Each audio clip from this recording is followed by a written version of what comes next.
Hello everyone, শুভ নবমী। এবছরের দুর্গাপূজায় বলতে গেলে এটাই আমার লাস্ট ব্লগ।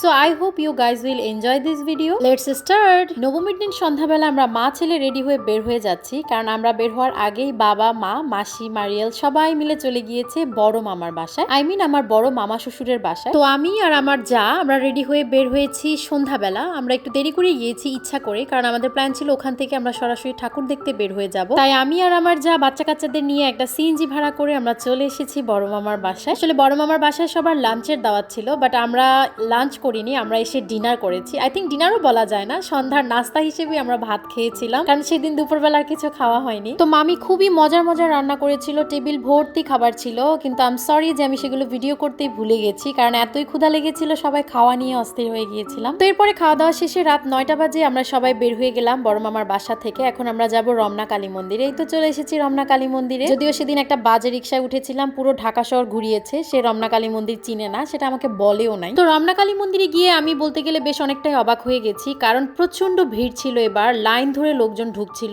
পুরুষ মহিলাদের জন্য আলাদা লাইন করা হয়েছিল, যেটা গত 8 বছরে আমি কখনোই দেখি নাই। তবে যাই বলেন, মন্দিরের লাইটিংটা আমার খুব দারুণ লাগে, এত সুন্দর লাগে দূর থেকে লাইটিংটা দেখতে। তারপরে অনেক কষ্টে ধাক্কাধাক্কি করে ঠাকুরের মুখ দেখতে পেরেছিলাম, কারণ প্রচুর ভিড় ছিল। তো এরপরে আমরা সবাই মিলে বের হয়ে যাই এবং একটা রিক্সা নিয়ে আমরা এখন চলে যাচ্ছি জগন্নাথ হলে। জগন্নাথ হলটা আমার কাছে বরাবরই ভালো লাগে, কারণ বেশ ডিসিপ্লিন মেনটেন করা হয় সেখানে, আর ওই এরিয়াটা এত বড় যে অনেক মানুষ হলেও ছড়িয়ে ছিটিয়ে থাকে, খুব একটা ধাক্কাধাক্কি হয় না। তো আমি গিয়েই দেখি যে আমাদের বাচ্চা কাচ্চারা জমিয়ে নাচ করছে, খুব সুন্দর একটা দুর্গা মায়ের গানে নাচ করছিল সব বাচ্চারা। আমি যদি এখানে গানটা মিউট করে দিয়েছি কপিরাইটের ভয়ে, সব কিউট কিউট গুলুমুলু বেবিগুলো তাদের মতো করে নাচছিল, আর আমার দুষ্টু পাখিটা দূরে দাঁড়িয়ে দাঁড়িয়ে দেখছিল। সাহিত্য আসলে খুবই শাই বেবি, ও সবসময় সবকিছুতে অ্যাডজাস্ট করে নিতে পারে না, ওর একটু টাইম লাগে। তো এরপরে হলের মেয়েগুলো খুব সুন্দর করে ধুপতি নাচ করছিল।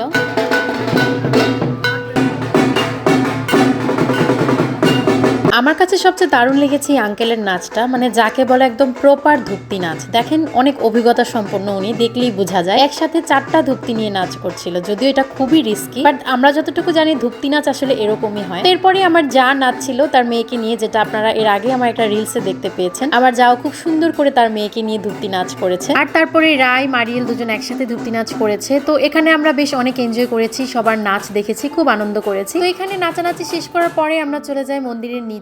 সেখানে যাওয়ার পরে আমি আমার মামাকে বলছিলাম আমাকে কিছু ভিডিও করে দাও। আসলে আমার ব্যাড লাগ যে আমার ব্লগে কখনো আমি আমার নিজেকে দেখাতে পারি না, সবসময় সেলফি ক্যামেরাই দেখাতে হয়, আমার কোনো ক্যামেরাম্যান নাই যে আমাকে শুট করবে। তো সেদিন আমার মামা খুব সুন্দর করে আমাকে ভিডিও করে দিয়েছিল। তো এরপরে বাচ্চা বাহিনীরা চলে গেছে দোলনায় দোল খেতে, নাগরদোলায় আর কি। তো এরপরে আমরা জগন্নাথ হল থেকে বের হয়ে যাই, আর সেখান থেকে আমাদের মা, মাসিরা, বাবা এরা সবাই বাসায় চলে গিয়েছিল, কারণ তখন রাত প্রায় 12টা বাজে। আর আমরা সব বিচ্ছু বাহিনীরা চলে গিয়েছিলাম পুরান ঢাকায় নাজিরা বাজারে আমাদের প্রিয় হানিফ বিরিয়ানি খাওয়ার জন্য। যদিও সেদিন খুবই বাজে ছিল বিরিয়ানিটা, কারণ এত ভিড় ছিল, ওরাও হয়তো বা খাবারের কোয়ালিটি মেনটেন করতে পারেনি। আমাদের শুধুমাত্র পোলাওগুলো দেওয়া হয়েছিল, মাটন খুবই কম ছিল। সাহিত্যকে শুধু খালি পোলাওগুলো আমি খাইয়ে দিয়েছিলাম। তারপরে আমরা বিউটি লাচ্ছি খেয়ে ঢুকে গেলাম শাখারি বাজারে। এই তো মায়ের দর্শন শুরু হয়ে গেছে, একের পর এক দুর্গা মায়ের মুখ দেখছিলাম, যদিও এর মাঝে ঝমঝমিয়ে বেশ জোরে অনেক বৃষ্টি হয়েছে। আর আমার সেদিন শাড়ির আঁচল এত নিচে নেমে গিয়েছিল, হয়তোবা স্টোনের ভারে অনেক বড় হয়ে গিয়েছিল, যার জন্য পুরো পূজাটাই আমাকে আঁচলটা হাতে নিয়ে ঘুরে ঘুরে দেখতে হয়েছে। খুবই প্যারা লাগছিল এই শাড়ি মেনটেন করা, প্লাস সাহিত্যকে ধরে রাখা, মানে এত ভিড়ের মাঝে।